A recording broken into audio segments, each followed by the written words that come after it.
guys, thanks for tuning in again. This is Viva Glam K.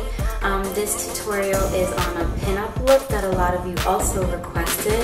So in the video I'm only going to show you how to do one side of the face and also how to highlight and contour, or pretty much the way I highlight and contour. Everyone has like their own preference. So I hope you guys enjoy it. I'm not a hairstylist, so my hair is a mess. But other than that, I hope you guys enjoy this tutorial. And again, thank you guys so much for all of your love and support. I really appreciate it. Thank you guys so much. Bye. Hey guys, okay, so this is the finished side. This is what I'm going to show you what to do. And then this is the not finished side. Yup and yay! Alright, first you're going to grab your brow brush. You're going to use that to groom your brow hairs. Make sure it's all going in the same direction. And then once you're done with that, you're going to grab corduroy eyeshadow from MAC and the 266 angled brush also from MAC. And just use that to color in your brows. I like to use it more of a guide, because when I use the dip down, I kind of know what shape to go with already. Now I'm going in with dip down and the 210 brush from MAC, and I'm just using it to line up my brows on the top and the bottom. The dip down is going to give you more of an intense look, and it's going to come out a little sharper, which is the reason why I did that, is because pinups are known for like their intense eyebrows. So that's the reason why. But if you're not trying to get this look, you don't have to use both of the products. You can use one or the other. Now I'm going back with the brow brush and then just grooming the hairs. Make sure that everything's blending in together. And then I'm going back in with my corduroy and the 266 brush and just coloring in the gaps, because the dip down is darker than corduroy, so you want to blend them both. Now I have my Studio Finish concealer in NW20. It is lighter than my skin complexion, and the reason why is because I like to use it as a highlight, because I normally do not use shadow to highlight my brow bone. And then you can use any angled brush, no specific brand. Mine is from Amazon, so not every brush you use has to be expensive. And then just shape your brow on the bottom to make sure you have like that clean look. And then you're also going to do the same thing on the top to create more of a sharpness. I mix my foundation and concealer together for the top, just so that's not too white above my brow, because you can tell that the concealer is a lot lighter than my skin tone. Then you're going to grab any type of fluffy brush to blend the concealer, foundation, whatever you use. Again, mine is not a specific brand. I honestly don't even remember where I got it from. So once you're done with that, you're going to go in with your NYX white base. It's sort of like a paint pot. It's a creamy primer. So you're just going to apply that all over your lid. Then go in with your Sleek palette, the cream color shadow, and then just dab the eyeshadow on rather than wipe it back and forth. This brush is a hair and makeup addiction brush. Then with my wedge shadow that is so finished, it's not even funny. And you're going to take your blending brush. Mine is a MAC 222 brush. I'm not quite sure if they still make this brush anymore, but if they don't, they have a lot of similar ones, so it's not a big deal.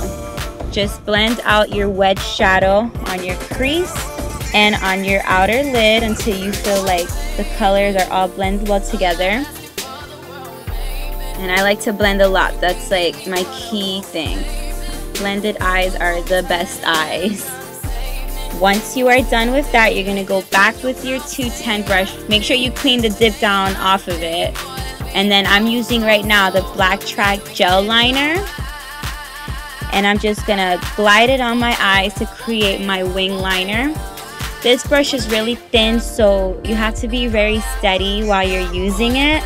If you're not comfortable using such a thin brush, you can use an angled brush to apply your wing liner. And then once you become comfortable with the angled brush, maybe you can kind of switch over to the 210 brush, considering it's a little more challenging. But it's up to you if you're up for the challenge. I mean, you have to learn somewhere. That's how I learn. So again, I'm just gliding it back and forth on my eye just to make sure that you don't see any streaks. But you also have to be kind of quick because it's a gel liner, so it dries up pretty quickly. So you don't want it to dry up in the middle of you trying to apply it. Then I'm going back in with my Rimmel London Liquid Black Liner. I bought it from a local neighborhood Walmart, so I'm sure if you guys have one in your area, you could find it there. And then the reason I do the liquid is just to make it more matte. Then you apply your extended play mascara. I always do mascara first and then I'll do the false lashes after. So just applying the glue on my lashes with a brush, it's a little easier for me to do it that way. And when I apply my lashes, I work from the outside in and then just let that dry. It's going to take a couple seconds for that to dry. So while it's drying, I'm going to apply my foundation. I'm using Moisture Mineralized Foundation in NW35. Then this is the Light Boost Highlighter Pen from MAC. So just apply it underneath your eye. The brushes that I'm using here on my face are all Hair and Makeup Addiction. I'm going to put the link right underneath the video so you guys can see where to purchase it. They come in kits for the face and for the eyes. So just hit your highlighter in all the areas that you want to have highlighted. Or you can do the same exact areas that I did, which is right underneath the eye, my nose, a little bit of my forehead, above my lip and my chin. Again, this is a Hair and Makeup Addiction brush. It's really good for blending this out because a lot of times underneath the eye products can crease, but I don't ever have that problem when I blend it out with this brush. So just keep going until you feel like everything is blended well and no streaks are noticeable on your face. So just keep blending, blending, blending. Everything, at least in my eyes, is about blending. You just want to make sure you don't notice just random white marks on your face. Now I'm going in with my Mineralized Skin Finish Powder in medium dark and just dabbing it all over my face. And then I'm going to contour with the Copper Beach Sculpting Cream, also from MAC. And then this is a blending brush from Sigma. What you're gonna do with that is just pretty much contour your cheeks as to how far you want it to come out. I only probably do it from my ear to where my eyebrow ends in the corner. Then I went in with the powder, which was the MAC Matte Bronze Powder, just to make it a little more matte, because with the Florida heat, too much cream on the face can get really annoying. And then you're going to go in with your Dainty Mineralized Blush, also from MAC. This brush is also from Sigma. It's the F40 blush brush. I also bought it in a kit. Then you're going to use your Whisper of Guilt highlight from MAC. This came out with the Glamour Days collection, but it comes out a couple times with a couple different collections, so I'm sure you'll find it again. Or you can also use Soft and Gentle. It's a little more pink rather than gold though. Then I'm going to go in with my Fascinating White Eyeliner and apply it in my waterline. And then going back with the same cream shadow that I have on my lid, just put it in my tear duct.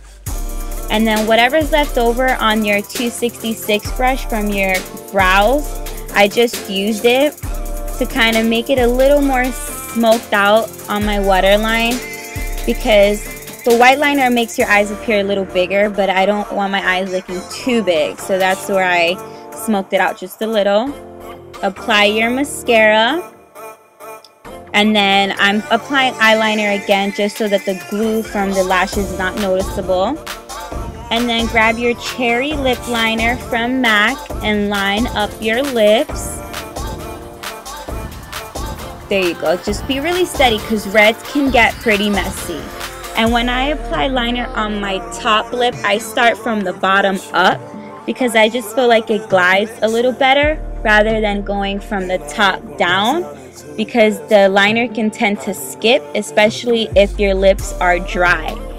So you could either moisturize it or just do like I'm doing, starting from the bottom up. It's whatever you guys prefer.